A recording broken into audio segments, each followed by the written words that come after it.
നമ്മുടെ മഹലിന്റെ മുറ്റത്ത് പള്ളിയുടെ കീഴിൽ ആ പാവപ്പെട്ട സെക്രട്ടറി പറഞ്ഞ കാര്യങ്ങൾ നിങ്ങൾ കേട്ടില്ലേ? എത്ര മയത്തോടെ എത്ര ഭംഗിയോടെ ഈ നാടിന്റെ കെട്ടുറപ്പിന്റെ കാര്യം പറഞ്ഞു. ആർക്കും ഇവിടെ സ്വാർത്ഥതയില്ല, അധികാരമോഹങ്ങളില്ല. എന്നിട്ട് പോലും ഇതാണ് അവസ്ഥയെങ്കിൽ ഓരോരുത്തർക്ക് ഞാൻ ഉൾക്കൊള്ളുന്ന എന്റെ സംഘടന, എന്റെ ദീൻ, എന്റെ ഭാര്യ തലമറയ്ക്കുക, എന്റെ മക്കൾ സലാം പറഞ്ഞിട്ട് പോവുക, എന്റെ വീട് വളരെ റാഹത്തായിരിക്കുക, പിന്നെ എന്നെ കൊണ്ട് പറ്റുന്ന രീതിയിൽ ആരോടെങ്കിലും അള്ളാഹയെ കുറിച്ച് 2 വാക്ക് പറയാം, അതോടുകൂടി കബൂല എന്ന ചിലരുടെ ധാരണ. എന്താ കരുതിയത്? ഇതാണ് ദീൻ. വഴിയിൽ കാണുന്നവരോട് അള്ളാഹയെ കുറിച്ച് 2 വാക്ക് പറയുമ്പോൾ നിന്റെ ദീൻ തീരുമെങ്കിൽ, അങ്ങനെയാണെങ്കിൽ ഏറ്റവും അധികം ദീൻ തീരേണ്ടത് ഇസ്ലാമിന്റെ ശത്രുക്കളെ കുറിച്ചാ. അവർ മൈക്ക് കെട്ടി വെച്ച് പറയുന്ന മുഴുവൻ അള്ളാഹയെ കുറിച്ച്. നമ്മൾ എന്തേ മനസ്സിലാക്കാത്തത്? അള്ളാഹുവിന്റെ ദീൻ നമ്മുടെ നാട്ടിൽ വേണ്ടേ? മനോഹരമായി പള്ളി, എത്ര ഭംഗിയാ അത് കാണാൻ, എത്ര കഷ്ടപ്പെട്ട് അത് ചെയ്തു വെച്ചിരിക്കുക. അതിന്റെ കീഴിൽ കെട്ടുറപ്പോടുകൂടി നിൽക്കാൻ പറ്റിയില്ലെങ്കിൽ എനിക്ക് പറയാനുള്ളത്, ജനങ്ങൾക്ക് വേണമെങ്കിൽ കളഞ്ഞിട്ടങ്ങ് പോകണം, താ കിടക്കണം എന്ന് പറഞ്ഞു. എന്തിനാ നമ്മൾ ഈ കിടന്ന് ത്യാഗം സഹിക്കാൻ പോവാ? എന്റെ പ്രിയപ്പെട്ടവരെ, നമ്മൾ രക്ഷപ്പെട്ടു വന്നേ പറ്റൂ. ഞാനും നിങ്ങളും പിടിച്ച കൊമ്പാട് പുളിങ്കൊമ്പെന്ന് പറഞ്ഞുകൊണ്ട് അള്ളാഹുവിന്റെ ദീനിനെ വളച്ചൊടുക്കല്ലേ. സംഘടനയുടെ നേതൃത്വം പറയുന്നത് മാത്രമാണ് ഹക്ക്, ബാക്കിയത് പ്രസ്ഥാനം പറയുന്നത് കള്ളത്തരമാണെന്ന് പറഞ്ഞ് ചവിട്ടിത്തേക്കുന്നു. ആരെയാണ് പെണ്ണുമോനെ നീ ദ്രോഹിക്കുന്നതാരെയാണ്?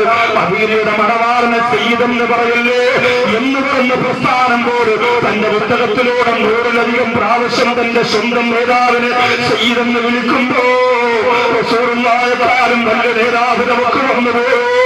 അല്ലാഹുവിന്റെ ഹബീബിനെക്കാളും നല്ല പാഠം പഠിപ്പിക്കുന്ന അധ്യാപകരെ നമുക്ക് കിട്ടിപ്പോയോ? വേണ്ടതെന്താ?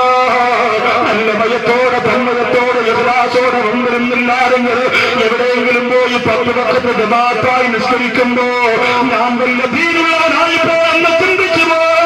മോനക്കേട് മനസ്സിലേക്കല്ലേ ഈ സമുദായത്തിൽ അള്ളാഹുവിന്റെ ദീനെന്ന് പറഞ്ഞ മലയാള പുസ്തകത്തിന് മാത്രം കെട്ടിയൊരുക്കി വെക്കാനുള്ളതല്ല.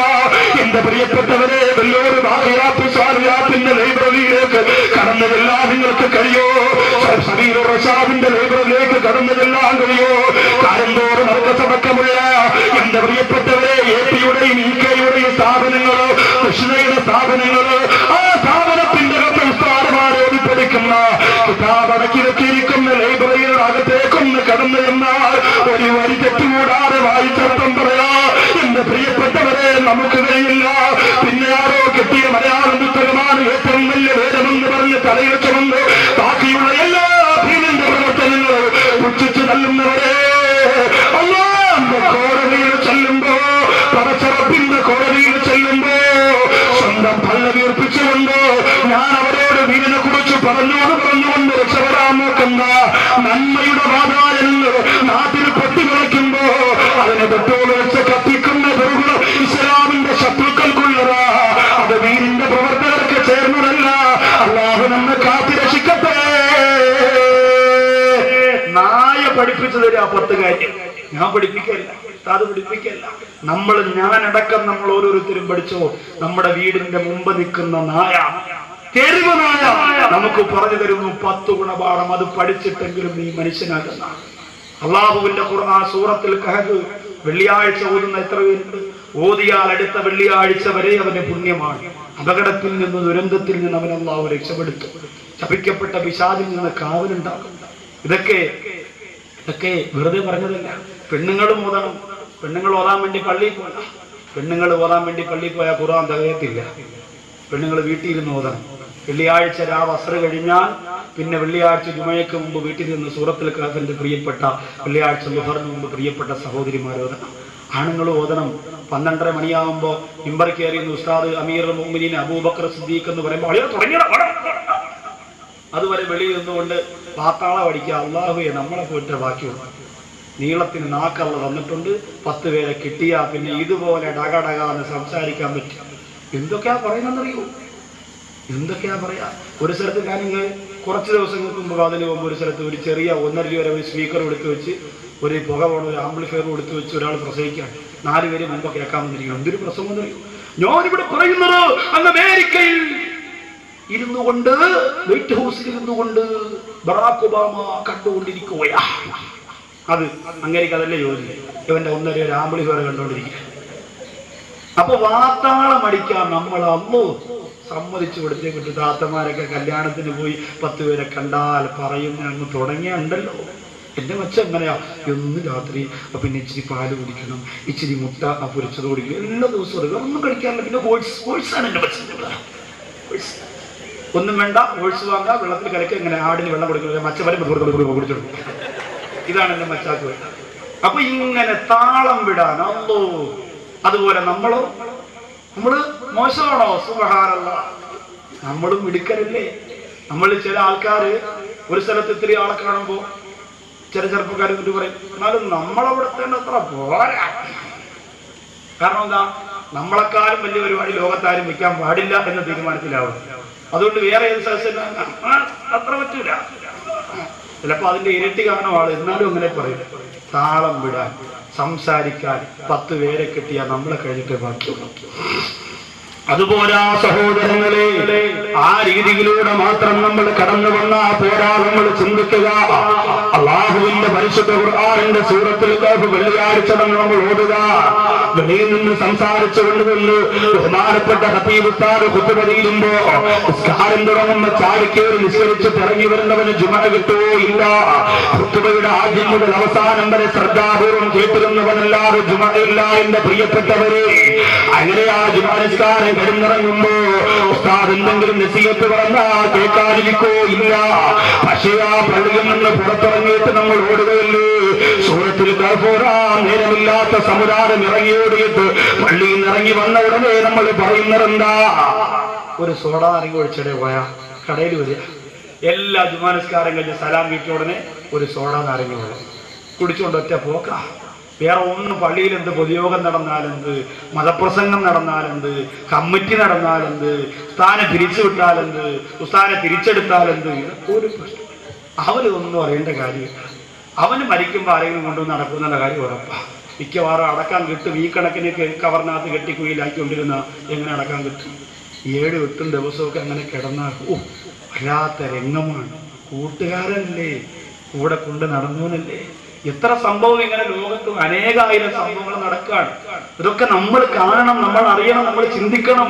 എന്നിട്ട് നമ്മുടെ നാട്ടിലും നമ്മുടെ വീട്ടിലും നടക്കാതിരിക്കാൻ, എന്റെ പ്രിയപ്പെട്ടവരെ, മനസ്സിന്റെ പ്രകാശം കെട്ടുപോകാതിരിക്കാൻ ഞാനും നിങ്ങളെ ശ്രദ്ധിക്കണം. സൂറത്തുൽ കഹ്ഫിൽ അല്ലാഹു പറയും, ഒരു വിഭാഗം ചെറുപ്പക്കാർക്ക് നേതൃത്വം കൊടുത്ത നായ, രാജാവിന്റെ അക്രമം കാരണം പരിശുദ്ധ വിശ്വാസവും കൊണ്ട് രക്ഷപ്പെട്ടു പോയ യുവാക്കൾക്ക് നേതൃത്വം കൊടുത്ത നായയെ കുറിച്ച് അല്ലാഹുവിന്റെ ഖുർആൻ പറയുമ്പോ, മഹാഭാരത യുദ്ധം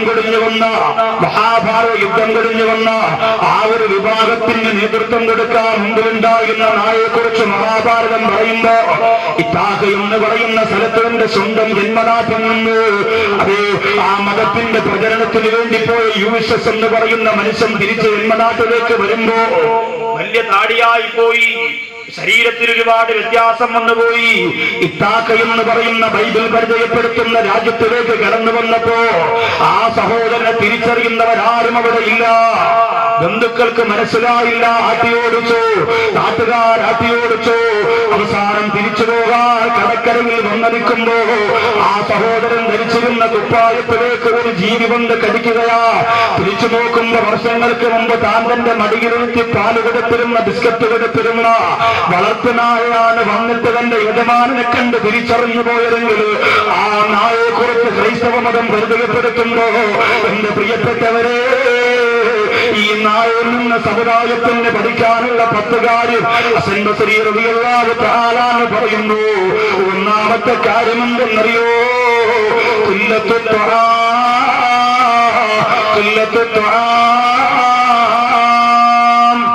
കുറഞ്ഞ ഭക്ഷണമാണ് ഒന്നാമത്തെ പാഠമാണ്. നമ്മൾ നായക്ക് നിങ്ങൾ ഒരു 10 ആടിന്റെ എല്ലും അതുപോലെ തന്നെ ബാക്കി മാംസങ്ങളൊക്കെ എടുത്ത് ഒരു വലിയ പാത്രത്തിനകത്തിട്ട് കൊടുത്ത് അവന് ആവശ്യമുള്ളത് കഴിച്ച് പിന്നെ ടേസ്റ്റ് നോക്കാൻ ഒരു എല്ലും എടുത്ത് കടിച്ച് പതുക്കെ നടന്നു പോകും. മൊത്തവും മാർത്തി കാണിക്കില്ല, കവറിലൊന്നും വാരിക്കേറ്റ് തോളത്തിട്ടൊന്ന് പോകത്തില്ല. മതിയാവുന്നതിനപ്പുറം ഇനിയും വേണമെന്ന് പറഞ്ഞ് ആർത്തിമുത്തത് കഴിക്കത്തില്ല. അത് നായയുടെ സ്വഭാവമാണ്. ഈ സ്വഭാവം മനുഷ്യന് വളരെ നല്ലതാണ്. മദീനയിൽ ഒരു ഡോക്ടർ വന്നു അത്രേ. അള്ളാന്റെ റസൂലിനോട് പറഞ്ഞു, ഫ്രീ ആയിട്ട് ഞാൻ ചികിത്സിക്കാൻ നിൽക്കട്ടെ 90 ദിവസം. അങ്ങനെ ചികിത്സ നടത്തി ചികിത്സ നടത്താൻ വേണ്ടി രോഗികളെ കാത്തിരുന്നിട്ട് രോഗികളാരും വന്നില്ല. അള്ളാന്റെ ഹബീബിനോട് പറഞ്ഞു, എന്തേ ഞാനിവിടെ വന്നിട്ട് 90 ദിവസമായി ആരെയും കണ്ടില്ലല്ലോ. അള്ളാന്റെ റസൂല് പറഞ്ഞു, അവര് വയറ് നിറയുന്നതിന് മുമ്പ് ഭക്ഷണം കഴിച്ച് നിർത്തുന്നവരാ, അതുകൊണ്ട് അവർക്ക് രോഗം വരാറില്ല.